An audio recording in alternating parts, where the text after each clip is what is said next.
Tayo po'y manalangin. Ama namin nasa langit, kami po ay lumalapit sa inyo muli upang humingi ng gabay, Panginoon, dito sa aming pag-aaralan ngayong gabi. At naway kung ano po ang mensahe na nakalaan para sa ngayong gabi nito, Panginoon, sana po is lubusan namin itong maintindihan, Panginoon, na kami po ay nag-spend ng time in devotion to you. At hiling po namin na bigyan kami ng wisdom, Panginoon, regarding sa kung paano kami gagalaw in these times of the end na kami ay nabubuhay. Salamat po, Ama, sa iyong mga counsels na binibigay para sa amin sa pang-araw-araw. At ganyan din po sa opportunity na ito na ang mundo ngayon, bagamat may COVID-19, is sadyang napaka-busy. Pero salamat po sapagkat kami ay nagkakaroon ng pagkakataon na makapag-aral ng iyong salita. Ito po ang aming samot dalangin sa pangalan ng Panginoong Yesus. Amen. Amen. Okay, so yung message po natin ngayon is yung message din na na-share ko po dun sa ibang vespers ng church natin, Creekside Adventist Church. Ang title po nito is Special Truth for this time. Ano po ba yung special truth? Meron po akong share na PowerPoint. Mas maganda po pag meron tayong PowerPoint. Okay.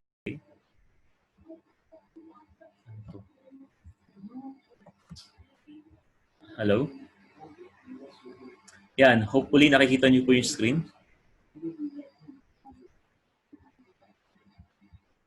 Pwede po bang makahingi ng confirmation kung nakikita po natin yung ating screen? Thank you. Thank you. Okay, so special truth for this time. Actually, nakuha ko tong title na to from the book Great Controversy, chapter 38.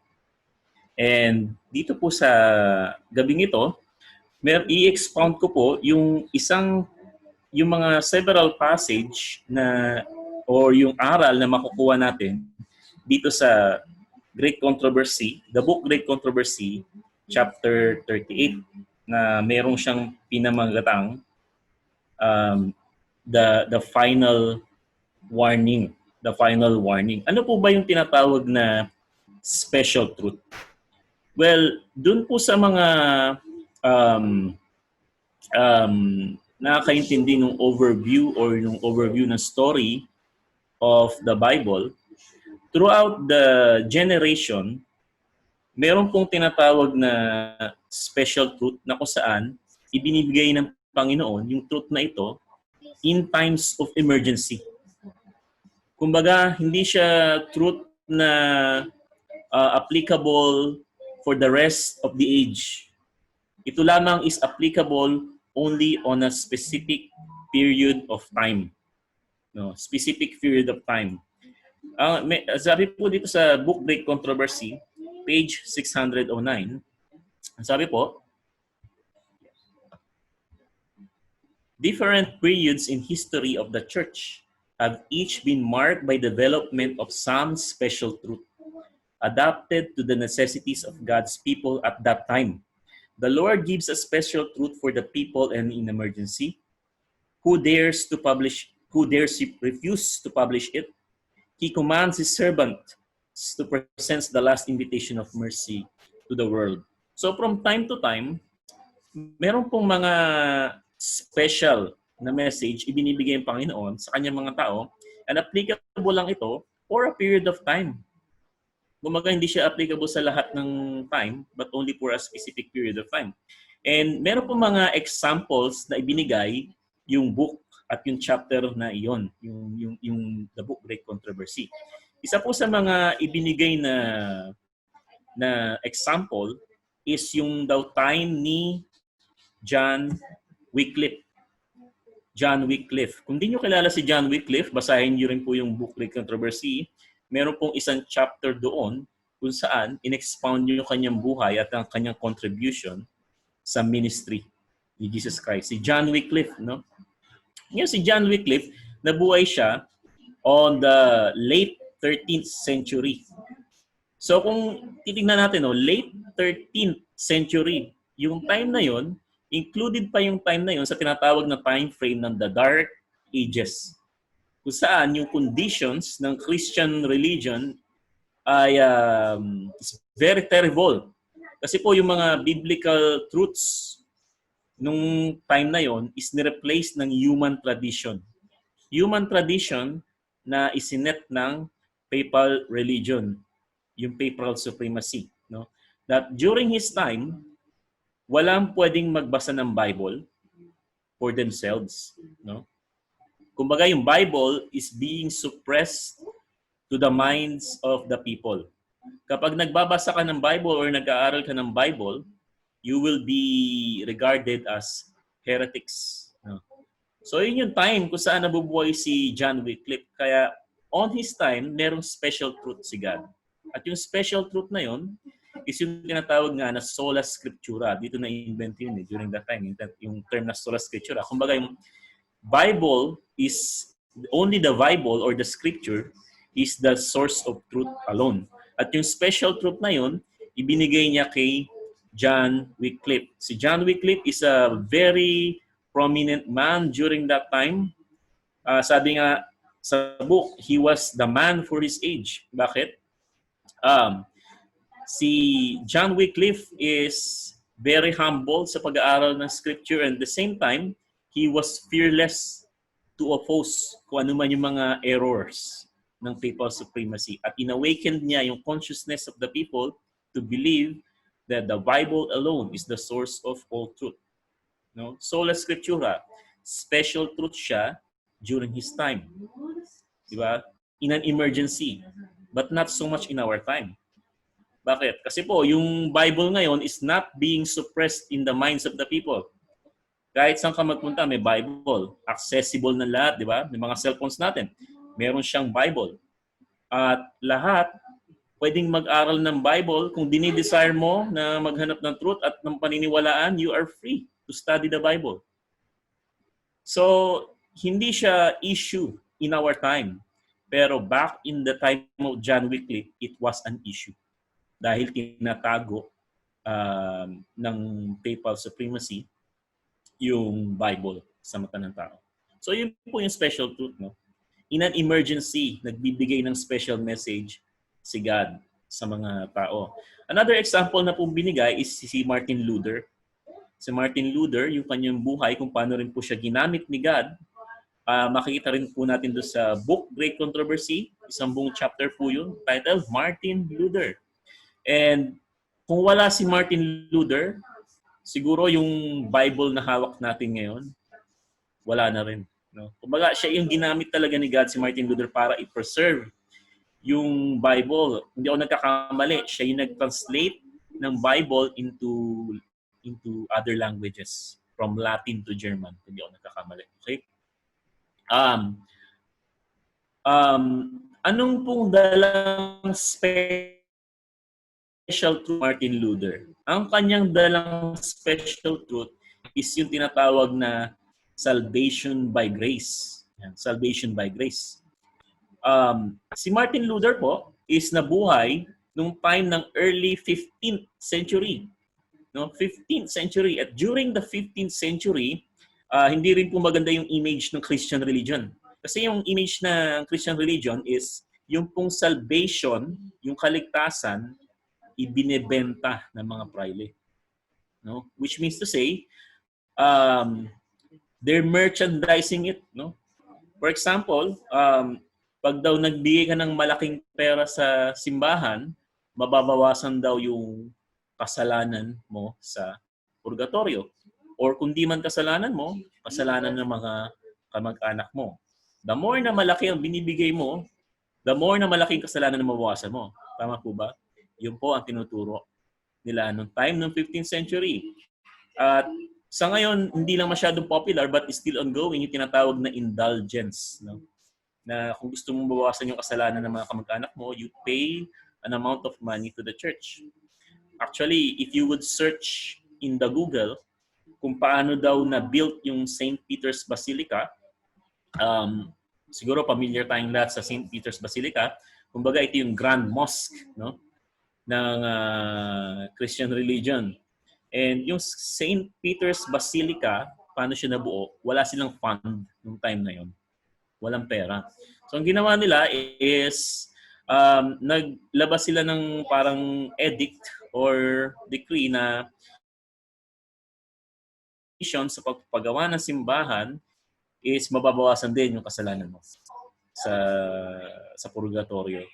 So, yun. Kaya po, nakalikom sila ng pera at napatayon nila yung St. Peter's Basilica. No? It's in the internet. You can just Google it kung paano siya nabuo. So, nung time na yon, mini-merchandise nila yung salvation. At na-discover ni Martin Luther na yung salvation is free. Salvation cannot be bought by money. And salvation is by grace alone. No? It cannot be merited by our works. Kaya yung special truth na binigay ni God is yung salvation by grace. Was it special truth in our time? No. Because most Christians' religion today naniniwala naman that Jesus Christ is the way, the truth, and the life, and the only means to salvation. But back then, in the time of 15th century, time ni Martin Luther, it was an issue. So si God nagbibigay ng special truth. So yan po yung concept ng special message. Okay? Now, bakit po natin pinag-aaralan ito? Because in our time, meron din pong special truth. At dito na po tatalakayin natin. Ano po yung special truth na ibinigay sa atin ni God in our time? No? Remember, applicable lang ito in our time. It's not applicable in our time. No? So, in that same chapter 38 of the book Great Controversy, in expounding, kumbaga, yung commentary nung writer is all about the study of the three angels' message of Revelation chapter 14 and the loud cry of Revelation chapter 18. At yun daw pong Revelation chapter 14, which comprises the three angels' message, at yung Revelation chapter 18, that constitutes the special truth na dapat nating maintindihan at malaman in our time. Okay? So, pag-aralan po natin kung ano po ba yung three angels message na tinatawag. Now, hindi po ito parang very detailed explanation or Bible study of the three angels message. Kumbaga, papasadahan lang po natin because a Seventh-day Adventist, we probably have heard a lot of Bible study regarding this three angels message. And alam na po natin ito. Pero pasadahan lang po natin kung ano siya. Just a quick overview. So, three angels message. Ito daw po yung sinasabi ng first angel. No? Ito sabi, Revelation chapter 14, verse 6 to 7. Ang sabi po, "And I saw another angel fly in the midst of heaven, having everlasting gospel to preach unto them that dwell on the earth, and to every nation, and kindred, and tongue, and people.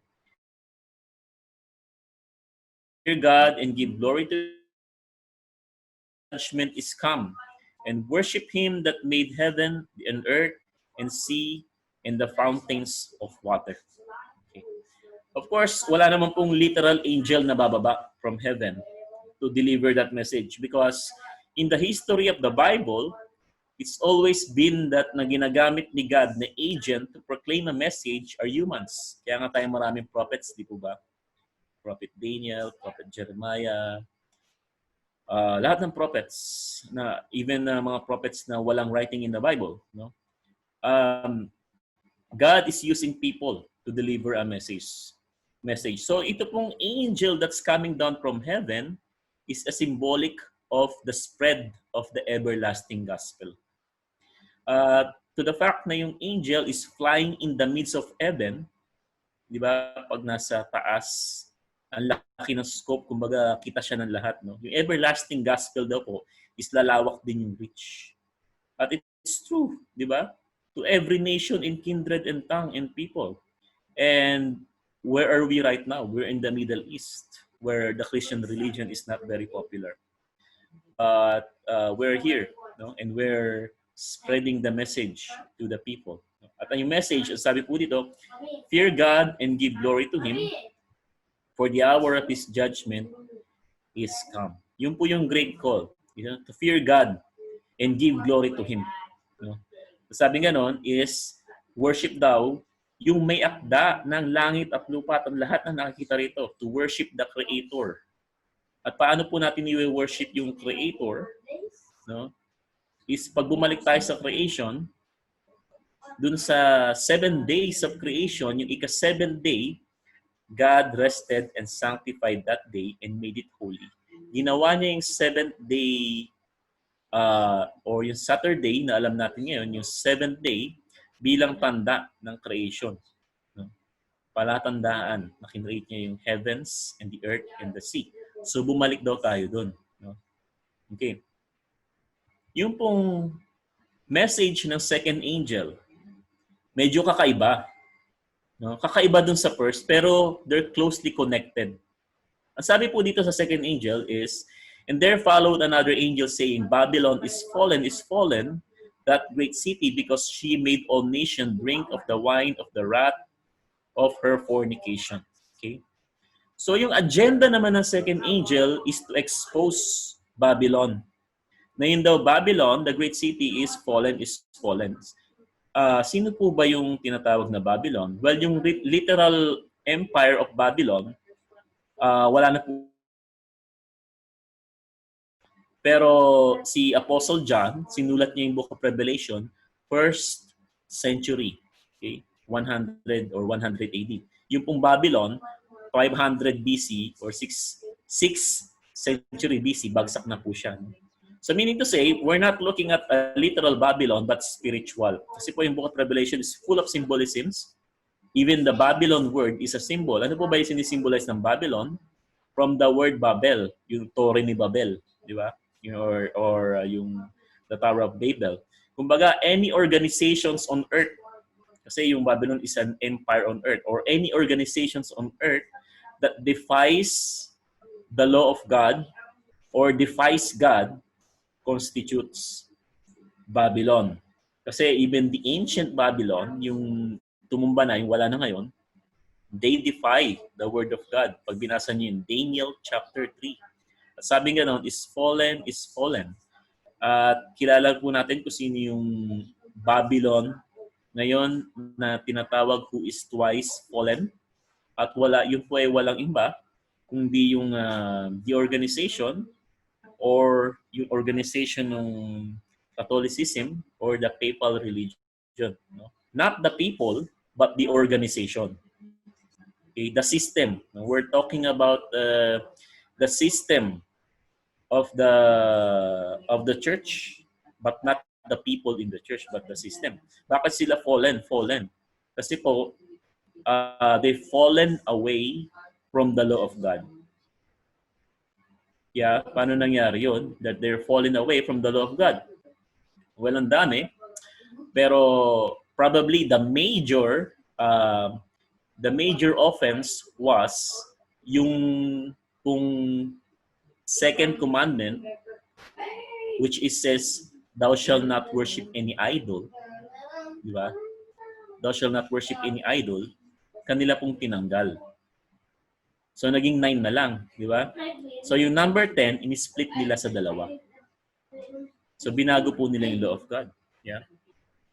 Kasi po, problem yun. Kasi pag pumasok ka sa mga templo, ay napakadaming idol. So, tinanggal nila yung second commandment, in-split yung 2. Yung second major offense is yung Sabbath.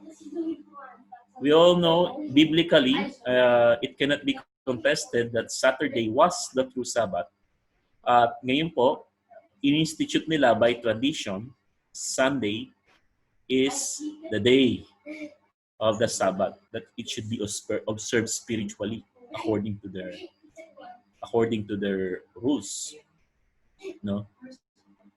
That's why Babylon is fallen, twice fallen. Di ba? Twice fallen. No? But mostly, yung pong focus natin dito sa Three Angels message is more something to do with the defilement of the Sabbath. Defilement of the Sabbath. Bakit po? Kasi ito pong three angels message, they're closely connected to each other, no? Kapag po binasa natin yung message ng third angel, ito may kasamang warning na, no? Second angel, in-expose kung sino yung Babylon. The third angel's message, there's a message of warning. And sabi, and the third angel followed them, saying with a loud voice, if any man worship the beast and his image, and receive his mark in his forehead or in his hand, the same shall drink of the wine of the wrath of God, which is poured out without mixture into the cup of his indignation. Sabi ganon, any man worship the beast, he will also receive yung tinatawag na the wrath of God. Okay? Okay. So,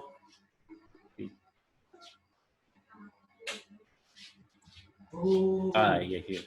So ito po yung summary ng three angels message, no? It's a call to fear God and to return to the worship of the true Sabbath. And the second angel is Babylon is exposed as the breaker of the Sabbath. And then yung third is a warning to the people of the earth na don't unite with Babylon in apostasy. With Babylon, okay, in apostasy, will also receive what is called the wrath of God. No? The wrath of God. There was a judgment call. Okay. So, yan po yung three angels message. At ito pong Revelation chapter 14, three angels message constitutes, sabi nga ni Ellen White, this is the special truth for this time. Bakit po siya Bakit po siya special truth in our time? Well, very simple. Kasi po, we're now living in the time. Wait.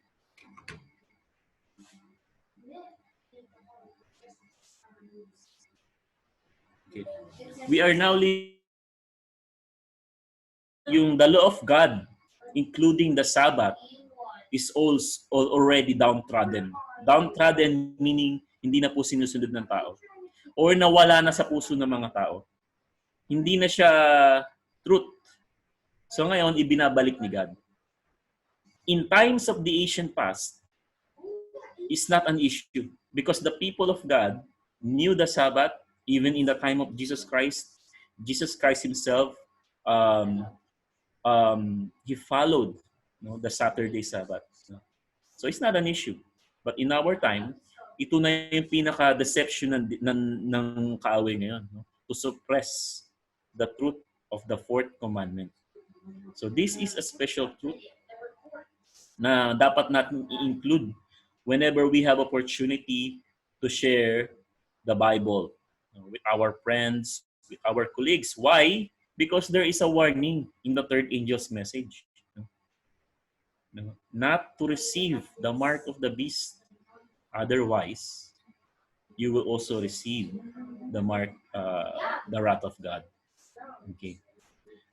So, ano naman po yung tinatawag na loud cry? Loud cry, no? Jump naman po tayo dun sa Revelation chapter 18, no?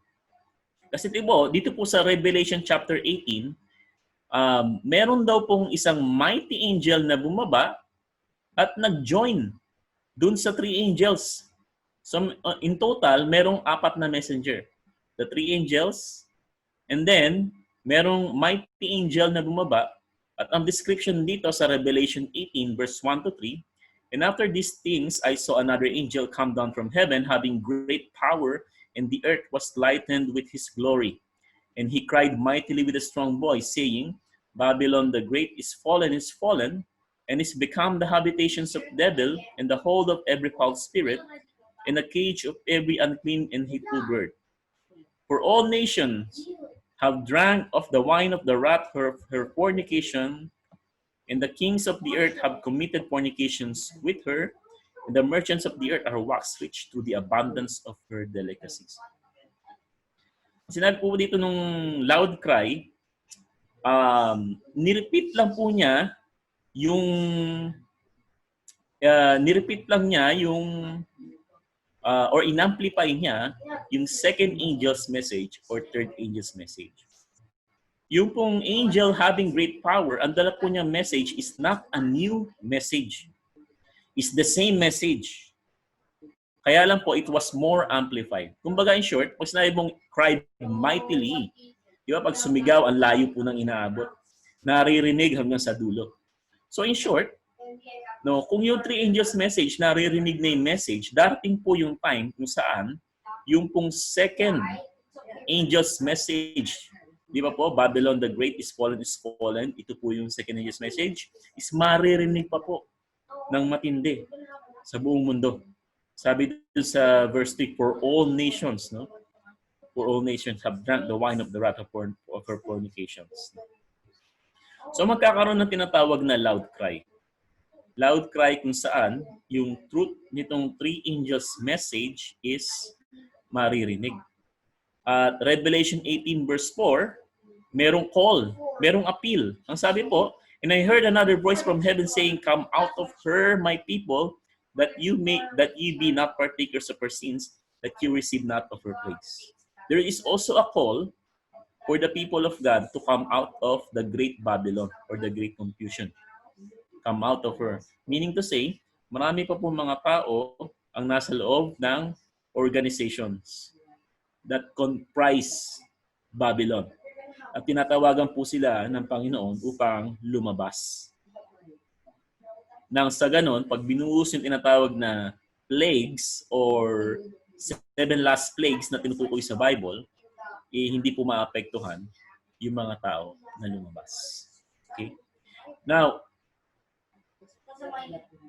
kung ngayon alam na po natin yung message or yung special truth na dapat natin i-proclaim, sino po ba ang magpo-proclaim na message na ito?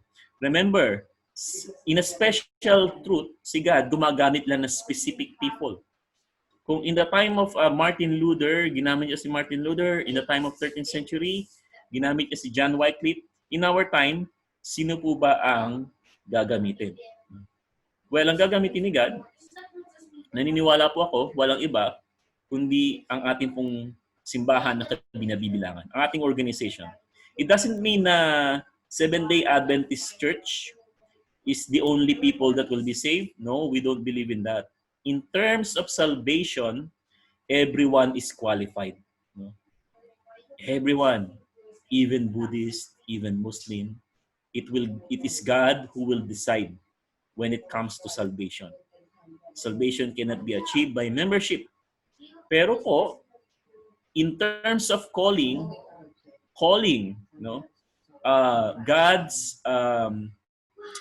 is very specific on people, no? At naniniwala po ako na yung special truth of the three angels message, wala pong iba magpo-proclaim nun, kundi yung ating church, no? Yun po, hindi po inassign yun sa kung anong organizations, sa atin lang po. Bakit ko po nasabi yan? Well, yung pong logo pa lang natin, I don't think is a mere coincidence. Yung pangalan po ang sinasabi, Seventh-day Adventist. No? Which means to say that we are loyal or our allegiance is on the day that God created as a memorial of His creation. Hindi po mababago yung pangalan natin. No? So, ano po yung warning nung three angels message? Is about the Sabbath. Di ba? It's a call to return to the worship of the true Sabbath. It's an exposition of the breaker of the true Sabbath and warning not to unite Babylon in apostasy in breaking the Sabbath. And the fact na yung name natin is Seventh-day Adventist, I believe na tayo po yung tinawagan to proclaim this message. At yung pong logo ng ating simbahan, no, meron 3 flames. And akin po na-research, yung po palang ibig sabihin ng 3 flames na yellow, it represents the 3 angels message. The 3 angels message. No? Meron pa po ba kayong kilala ng organization or church na nag-exist dito sa earth na they are stand in oppositions to the errors of the papal religion. No? Errors in the system of the papal religion. Wala na pong iba, kundi tayo. Meron akong kilala, kaya lang the problem is they stand in opposition but they don't held also to the truth of the Sabbath. So they cannot be qualified also. So which means to say, our church, and I'm highlighting this, our church, we have the responsibility to warn the people about Babylon and at the same time the errors of Babylon and to make them aware what is the Sabbath and the importance of the Sabbath. Okay? We have that responsibility. But take note, I repeat again, it doesn't mean that we have been commissioned to do this. It doesn't mean that we are the only ones that we've been saved. Kasi po, yung ibang organizations gaya ng paniniwala. Okay? But in terms of calling, we're specific. We're claiming it that it is we. Ngayon, the problem is, bakit kaya yung message ng it's easy to share the truth about the Sabbath, which is the first angel's message. Kaya lang po sometimes napapansin ko on my observation, nakukulang tayo ng explanation when it comes to dun sa second angel's message and the third angel's message. Hirap tayong i-explain, i-expose kung sino ba yung Babylon. And at the same time, hirap tayong i-explain kung ano ba yung tinatawag ng third angels na the mark of the beast. At yung judgment of God na connected dun sa mark of the beast. Bakit kaya yung message na ito, even though this is our calling, this is a special truth in our time, and we are commissioned to do this, why is not very popular inside the church?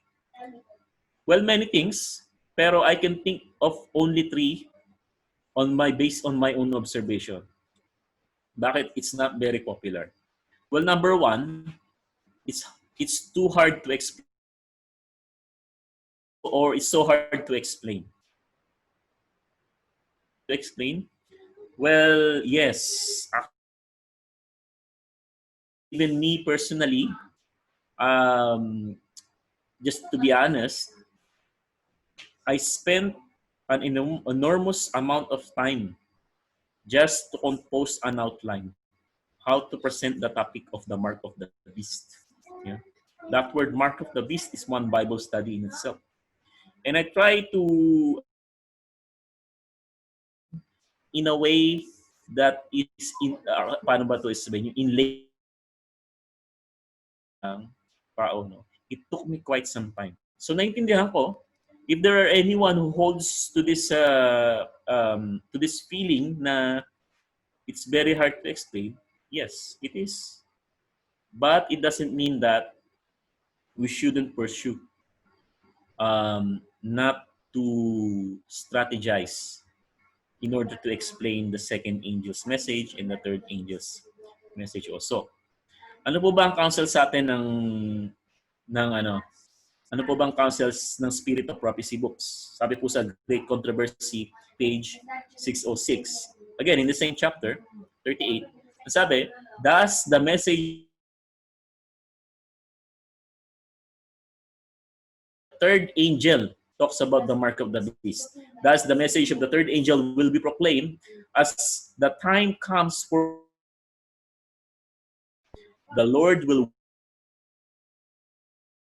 leading the minds of those who consecrate themselves to his service.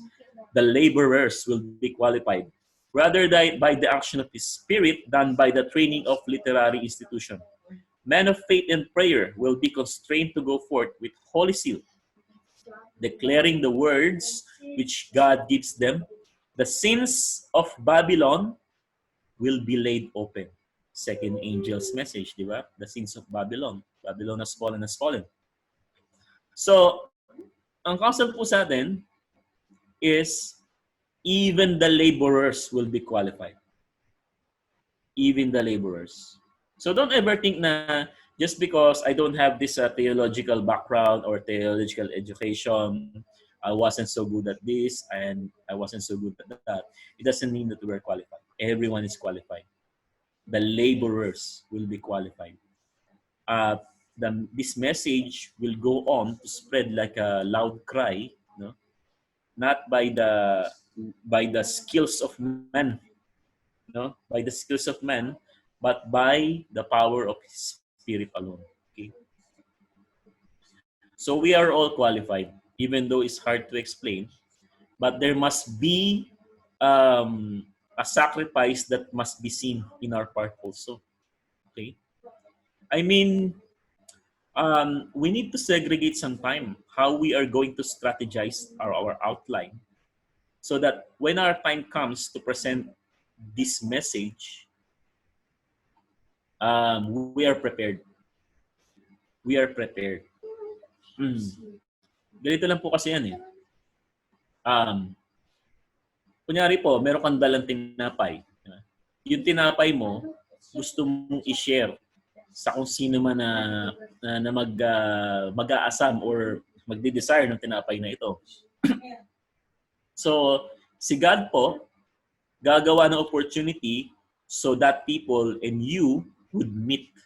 So, magkakaroon ng divine appointment para maibigay mo yung tinapay. Pero kung wala ka naman tinapay sa bag, wala kang lamang tinapay, paano tayo bibigyan ni God ng opportunity? Paano tayo magkakaroon ng divine appointment na si God ipag-meet yung tao na ito at ikaw kung wala ka naman tinapay na ibibigay? Di ba? So dapat meron ka munang tinapay bago ka magkaroon ng opportunity. So we really need to spend some time to create a strategy, no? To create an outline how we're going to give this message, the message of the special truth or the three angels message. Okay? And we really need to spend some time. If we are watching an average of 3 movies in a week, pwede natin itong gawing 1 movie na lang in a week. No? At yung 4 hours in a week, we could try to refine our outline and think, di ba? There must be that sacrifice. Or if you can, no movie at all. No movie. Yun namang outline po, once you have had it, okay? Once, kumbaga, one time na preparation lang to. Once you had it, you can use it many times. But there must be seen also a sacrifice on your part. Okay? Now, the second, why this message is not very popular, sabi nga nila, the message sounds harsh. Diba? Kapag daw ini-explain mo na yung kung ano yung ibig sabihin ng mark of the beast at in-expose mo na kung sino yung Babylon, it sounds harsh. Kaya marami sa atin, why this message is not very popular to them. Well, yes, that's true, actually. Pag binasa mo pa lang yung second angel and third angel, hindi na maganda, di ba? Meron dong wrath of God, the fornications of the nation, Babylon is fallen. Yung message, hindi na talaga siya message na para bang, let's say, a happy message. Because it's a message of warning. That is why. So,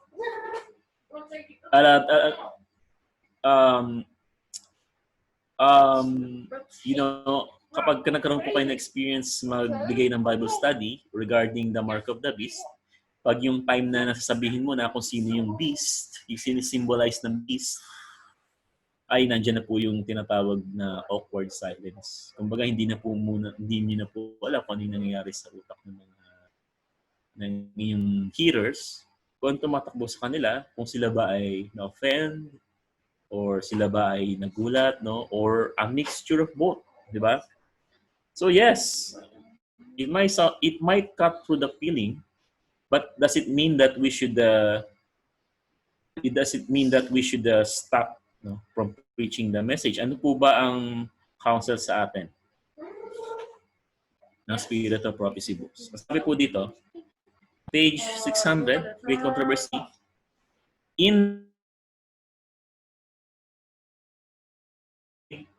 they have faithfully given the warning, looking to God and to His word alone. God's Spirit moving upon their heart has constrained them to speak. They remember that the words which they have spoken were not theirs, but his who bade them give the warning, put the truth into their hearts, and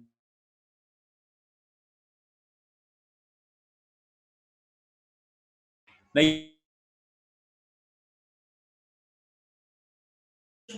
is not our message. It is not our message, it's the Bible's message. It is God's message, that we should not constrain ourselves to speak it. If it is God's message, if it is harsh message, uh, we should not be constrained our mouth to speak those words. And actually, if you think about it, it's not a message that is harsh at all. Why? Because you're warning the people, anak, ayaw mo sila seven last plate. Wouldn't you give the warning? Is that a message at all? No, I don't think it's harsh at all to uh, that message. Okay, because it's anyway, it's not our message. The na ganitong klase mark of the beast, pollen, no? Was it really necessary? Kasi marami naman po tayong magandang topic. What about just preach to them the second coming of Jesus Christ? We have health message. We have salvation, di ba? We have messages that transforms the character and uplifts or strengthens the faith, which is more important. Even if they don't have not known what is Babylon, they could also. But we need to be balanced. I'm not saying that we should not. I'm not saying that we should not preach this message. Actually, those topics that I have mentioned are the foundations of our faith, and we should preach them. But in addition to this message, we should also proclaim to them that the special truth for this time, because is in time of emergency that is needed the most. At yun po is yung truth about the three angels message, especially the mark of the beast. It is needed. Okay? In addition, not as a replacement, but an addition. Okay? So the last reason why this message is not very popular is sometimes we are afraid of criticism. We're afraid of criticism. I understand the feeling because in some point of my life, no, I was also in that I also felt the same way. Probably towards my relatives, no, say my parents, my brothers and sisters, because as you already know that in my clan, in the Gatchalian clan, no, I'm the only one who's the Seventh Day Adventist. When I accepted this faith, I was the only one, and I've been walking in the church for almost 10 years, but for that, let's say 10 years, um, the sharing that I gave to my relatives is very few. And why is that? Because probably I never had that much chance, but if ever I had that chance also, nagkakaroon ako ng feeling that there might be criticism, right? Because I know their views about religion, and I'm trying to avoid criticism. No, so yes, I understand the feeling.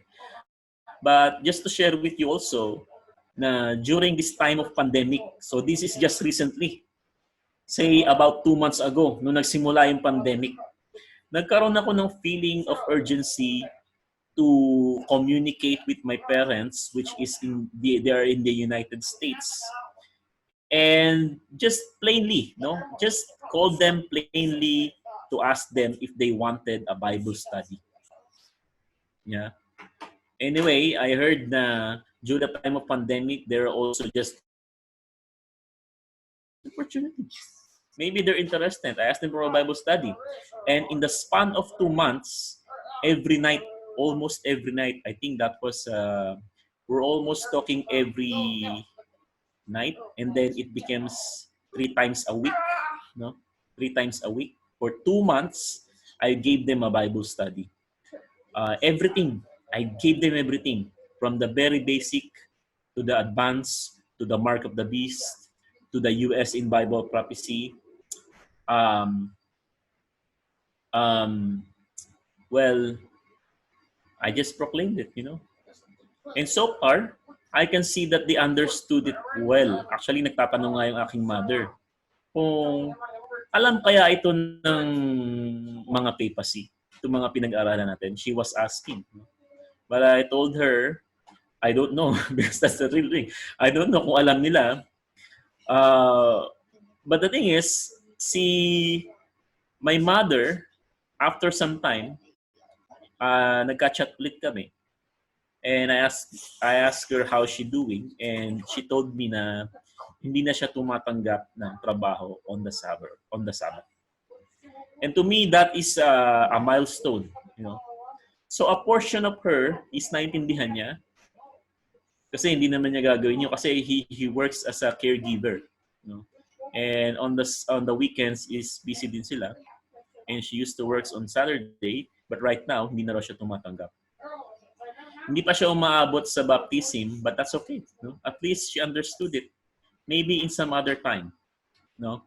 Ano po ba ang counsel sa atin ng ng Spirit of Prophecy books? Ang sabi po dito, Great Controversy, page 609, Christ ambassadors. Do you consider yourselves as Christ ambassadors? No? Have nothing to do with consequence. They must perform their duty and leave results with God. And the writer here is actually commenting about the three angels' message. No? Sorry, proclamation of the three angels' message. Christ's ambassadors have nothing to do with consequence. Our duty is only to proclaim the message, and whatever the result is, leave it to God. No? So I was hoping one day na yung seed na naitanim ko on my parents, no, it will grow. And I'm leaving the results to God. At least on my part, a portion of me parang nabunutan ng tinik. Kasi parang nakaka-guilty yun, di ba? You know the truth and know about the truth. Para kang may tinik na hindi nabubunot. Di ba? So, yeah, just para akong nabunutan ng tinik. Unfortunately. So, we have nothing to do with consequences. Just perform our duty. Whenever we have opportunity, do your duty and leave the result with God. But having said this, it doesn't mean that we should preach the three angels' message recklessly. Okay? Preaching the third angel's message, we should also be careful and be intelligent, and be smart in presenting it. Hindi naman tayo basta banat na lang ng banat, mark of the beast, mark of the beast, mark. No. You have to think. We have to think. We have to strategize. With a humble heart, the Spirit of God will guide us how. Okay. Now, the last quote that I would like to leave you. Ito yung hope na ibinibigay sa atin ni God through the Spirit of Prophecy. And remember this always, this quotation that I'm showing right now. Ang sabi po, on that same chapter, loud cry of the three angels' messages. Ang sabi, but as the question of enforcing Sunday observance is widely agitated, the event so long doubted and disbelieved is seen to be approaching, and the third message will produce an effect which it could not have had before. So, kapag inintindi po natin kung anong sinasabi dito sa quotations na ito, it's very simple. Yun daw pong mark of the beast, yung message about the mark of the beast, we proclaim it. Probably you proclaim it to 10 people. And that 10 people, it seems na wala pong nangyari. They don't believe. They don't believe. Okay lang po yun. No? As long as you preach to them the message, if they don't believe, it's okay. Because time will come, ang sabi po dito sa inspired words ay, kapag daw nangyayari na yung enforcement of Sunday observance, yun daw pong message na shinare natin sa kanila will produce an effect na hindi nagawa the first time you preach it to them. Diba? Probably that 10 people, kapag nakita na nila na nangyayari yung mga ishinare na, and they will accept. So I was hoping, no, yung parents ko is nandun sa United States. They were in US. I told them about what will happen na magkakaroon ng Sunday law, no, enforcing of Sunday. Pag nakikita nila na ito, that so that they will fully give themselves, no, in submission to the Sabbath and to Jesus Christ. So our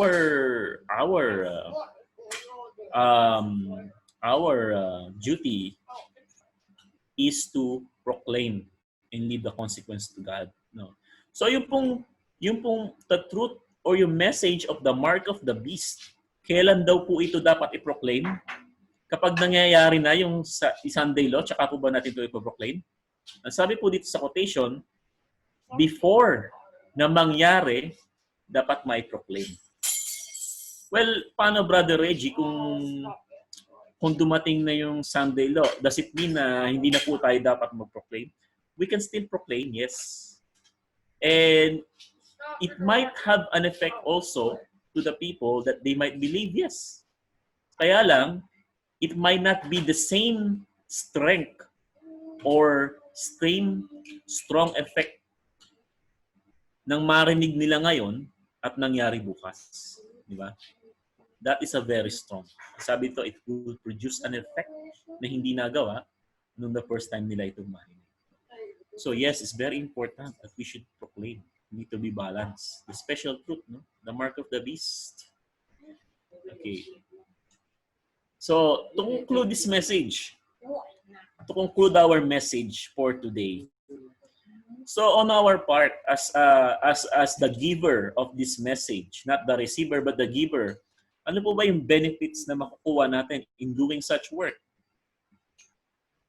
Well, believe it or not, proclaiming this message brings us closer to Jesus Christ also. So it has benefit to us. Why? Because it gives us an overview that is much wider when it comes to the plan observation and participating in the work observation. Let me clarify this more clearly. Kasi po yung pong trabaho ni Jesus Christ in heaven has a very broad scope. He has in mind yung pong peace and welfare of the entire earth, of the human beings, and all the universe. Peace for eternity. Yun po yung scope ng trabaho na ginagawa ni Jesus Christ to establish His law firmly so that there shall be peace hindi lang sa earth kundi through the entire universe. Hindi po sapat na dalhin lang po niya yung tao sa langit. Kasi po, imagine niyo po, let's say dinala lang tayo ni Jesus Christ sa langit. Pero yung originator of sin, buhay pa din. Yung kasalanan, it still exists. What sense does it make, di ba?